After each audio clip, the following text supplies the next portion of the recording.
A day in my life of a 10 years old, nag-aaral. So, may ginawa nga pala ako.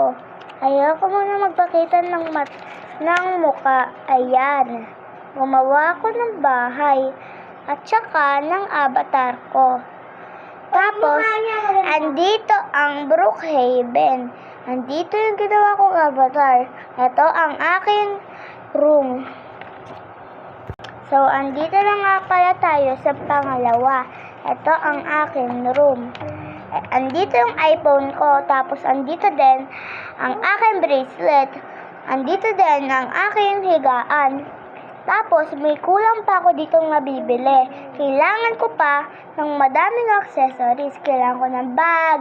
Tapos, madami. Ayan. So, next.